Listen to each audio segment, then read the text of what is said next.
Joining us live now to discuss everything in today's politics is Jenny McAllister, Labor MP. Jenny, thank you so much for your time.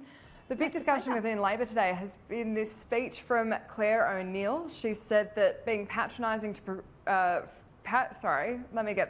progressives being patronising to voters cost Labor support at the election. Do you agree? Look, we're going through a process where a lot of people are having their say about what they think went wrong and what the future is for Labor. And of course, that's all in the context of our review of the election. And that's, we expect, going to be released sometime at the end of this week.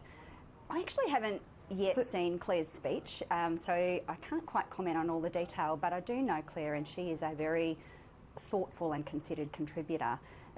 I might make this broad observation perhaps about politics here in Australia but also globally.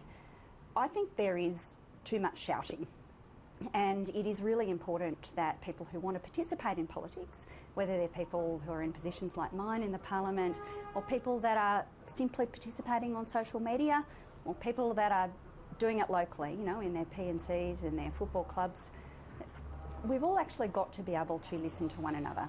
We've got to be able to civilly engage in perspectives that are different to our own, and we need to be able to listen to those perspectives and explore them and understand them. And I do think that there's space in Australian politics for a shift in that direction. I think that goes for the entire Australian political class.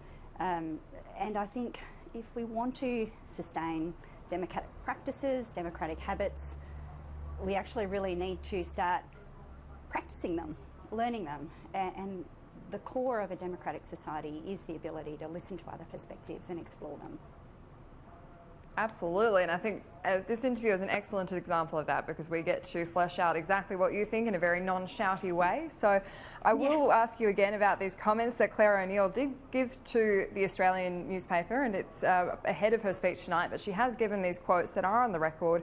She said opposing views as being treated as obviously wrong and the person giving them probably stupid and probably subhuman was the approach by progressives within the Labor Party.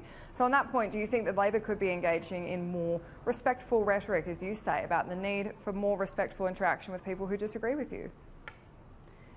Look, as I said, I haven't seen the detail or the context for Clare's speech, and I'll reserve my remarks until after I have.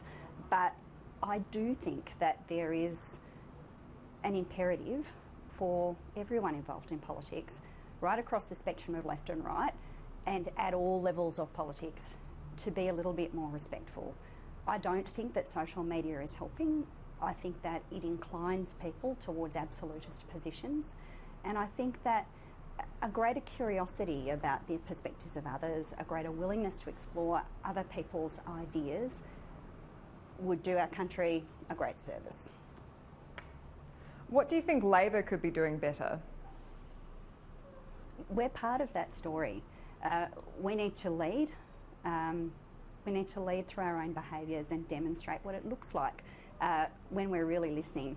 And you've seen, I think, not just Anthony Albanese, but in fact all of Labor's front bench making an enormous effort in the last 6 months to recognise that we lost the election. That of course means that there are plenty of people in the Australian community who didn't like some or all of what we're offering, and to go out in a spirit of genuine curiosity and find out what it was that they thought about the election, about our policy offering, about our priorities, and absorb that information and process it. That's one way that I think we're trying to show leadership in establishing a tone in the political conversation that is constructive and based on respect and engagement, not merely dismissing the ideas of people who are appear to be opposed to us in the first instance. One of the really interesting discussions that we've had about Labor in the past week has been prompted by this speech that Anthony Albanese gave in Perth. He was talking about the need to refocus the conversation around climate change towards jobs and making it more a job creation story than a potential tax story, because we saw such a huge hit back in the election from that. What did you make of that particular pivot from Anthony Albanese, especially before we have seen this official review? I think I've worked on climate change personally for lots of my career inside and outside of politics, and I really want to see climate action. But we find ourselves in this position where we've got a Greens party on the one hand that seems basically indifferent to jobs, and a Liberal Party, on the other hand, that seems basically indifferent to climate. And it's really only the Labor Party that can be interested in both and is interested in both.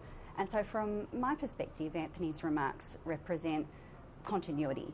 That's always been our approach to climate issues, and in fact it's always been our approach to environmental issues overall.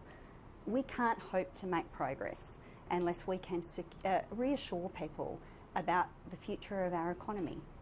We can't have environmental action or environmental reform unless people are absolutely certain that they and their family are going to have a secure job and they're going to have a roof over their heads and they're going to be secure financially. At the moment, 1 in 4 Australians feel insecure, uncertain about the future that they're in, the job they're in at the moment, and they're also uncertain about whether they'd be able to get another job if they were made redundant. I think that insecurity is driving a lot of challenges in the electorate. It's very hard to talk to people about big new things if people are really worried about the basics. And I guess that's at the heart of what Anthony's story was earlier this week. He was saying that a Labor government will pay close attention to the jobs of the future in all of the industries, across agriculture, services, in the creative economy, in manufacturing. Yep. We need to be thinking about what those jobs are going to be look like in the future. We need to plan for them. We need to make sure we have the skills to fill those positions as they become available. And where people do find themselves in an industry that's in transition, we need to be able to support those people. We can't leave them alone to enjoy this transition without support. No, absolutely. If I could ask you about just one final topic of the day, and that's been the Nationals. They have been in turmoil for the last 2 weeks, really, with their drought response. Been a lot of different perspectives. And David Gillespie on Sky News this morning, given 3 opportunities to support Bridget McKenzie, wouldn't come through with that. Do you think this does show internal division? Look, it's all a question of priorities, isn't it? If you are focused on yourselves, if you're focused on doing sneaky deals with the crossbench on the Senate or focused on who's going to be in the leadership position in the Nationals party room, it's very hard to focus on the issues that actually matter. So in their core constituency, in agriculture and resources, people are hurting.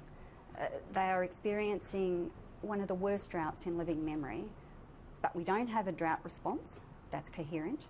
We are yet to see the report on the drought from the drought coordinator, and there's been no meaningful response to Labor's offer to form a bipartisan, essentially wartime cabinet to help Australia craft a response to this problem. And that's what today's comments show me, that whether it's Bridget McKenzie or David Gillespie, they're all off arguing about who's going to sit in the top chair, but people in farming communities are really suffering. And I would say to the National Party, I think it's time you returned your focus to the people who need your help.